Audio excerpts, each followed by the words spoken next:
วัสดีครับผมชื่อชาญคุณถาวรากรเป็นกรรมการผู้จัดการบริษัท Digital Research and Consulting วันนี้เราได้นำสินค้าผลิตภัณฑ์ประเทศไทยมาออกบูธในงาน IDEX ที่ประเทศ UAE นะครับในเมืองอาบูดาบีทั้งหมดเป็นเวลา5วันแล้ววันนี้ก็เป็นวันสุดท้ายแล้วนะครับสินค้าที่เรานำมาออกเนี่ยส่วนใหญ่แล้วก็คือสินค้าที่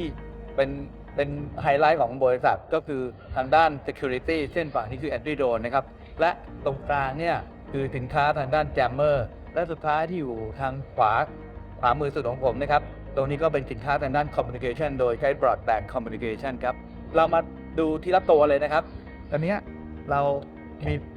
อุปกรณ์ตัวเป็นปืนนะครับซึ่งปืนตัวนี้เราสามารถยิงได้1กิโลน้ำหนักน่าจะเบาที่สุดในโลกในวันนี้นะครับอันนี้ก็เป็นสินค้าที่ Made in Thailand ได้รับความนิยมและได้รับความสนใจจากต่างประเทศเป็นอย่างมากนะครับข้างหลังนี้ก็เป็นแอนติโดนอีกเช่นกันมันสามารถทำงานร่วมกันได้นะครับเราสามารถกดปุ่มแล้วข้างหลังเนี่ยก็จะเป็นอีกแบรนด์หนึ่งคือแบรนด์400 900และ800เนี่ยมันก็สามารถที่จะแจมโดนได้เช่นเดียวกันทำให้โดนตกนะครับในระยะ1กิโลเช่นกันส่วนถัดมานะครับเราก็จะมาเจออุปกรณ์ตัวนี้ซึ่งอันนี้เป็นไฮไลท์ของเราในงานนี้เลยครับอุปกรณ์ตัวนี้มันคือ RF detection แบรนด์ DRC นะครับข้างหลังนี่คือซอฟต์แวร์ที่จะตรวจจับโดรนนะครับมันสามารถที่จะตรวจจับและบอกข้อมูลต่างๆได้นะครับว่าเป็นยี่ห้อเช่น DJI Phantom Pro 2 นะครับหรือเป็น Parrot หรือจะเป็นเชือกอื่นๆก็ได้พร้อมทั้งบอกเลข ID บอกพิกัดนะครับและบอกระยะทางซึ่งทำให้เรามั่นใจได้ว่าเมื่อจับได้เนี่ยเราสามารถที่จะ Decoy หรือเราแจมให้โดนมันตกหรือจะไล่ให้โดนมันกลับไปก็ได้ในระยะทางตัวนี้ตัวเล็กก็คือ3กิโลตัวใหญ่คือ5กิโลและเราสามารถทำได้มากกว่าไปจนถึง10กิโลก็ได้นะครับขึ้นอยู่กับความต้องการของลูกค้าเชิญตามมาทางนี้เลยครับ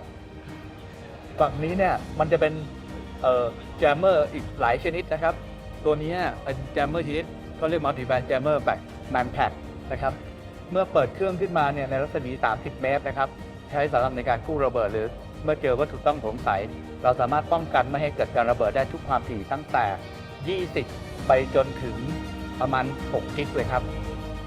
ส่วนตัวนี้เนี่ยเป็นตัวที่ทำให้ระเบิดมันทำงานนะครับมันจะต่างกันนะครับตัวนี้ทำให้ระเบิดไม่ทำงานแต่ตัวนี้จะให้ระเบิดทำงานเมื่อเปิดขึ้นมาเนี่ยใช้เวลาประมาณ 5-6 นาทีนะครับเครื่องจะ random ความถี่ทางด้าน DTMF แล้วมันจะปล่อยโค้ดออกไปเมื่อโค้ดตรงกันเมื่อไหร่ระเบิดก็จะถูกทำลายทันทีครับส่วนตัวนี้นะครับก็จะเป็นแจมเมอร์อีกชนิดหนึ่งนะครับเหมาะสำหรับใช้ในการกวนสัญญาณเสียงนะครับเมื่อเราเจอเสียงที่เราคิดว่าเป็นฝั่งตรงข้ามเราสามารถปล่อยสัญญาณรบกวนเพื่อให้ฝั่งตรงข้ามสนทนากันเราเรียก communication jammer ซึ่งเป็นเทคโนโลยีที่เรียกว่า TDS ครับสามารถดูตรงนี้นะครับ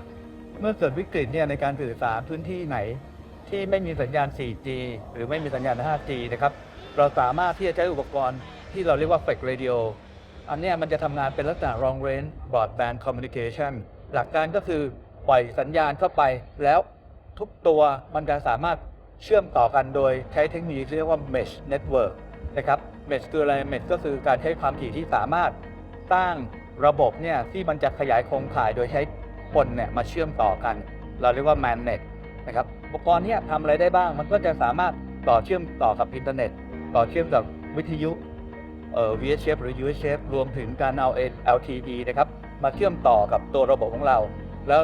ทำให้เราสามารถเชื่อมต่อในลักษณะที่เป็นบรอดแบนด์โดยส่งภาพวิดีโอสามารถเซิร์ชข้อมูลในอินเทอร์เน็ตโดยผ่านคอมพิวเตอร์และพูดทอล์กต่อได้ด้วยกันในการที่จะทำให้อุปกรณ์ต่างๆเนี่ยไปใช้ในพื้นที่ที่ขาดสัญญาณมันจะทำให้สื่อสารกันได้ครับ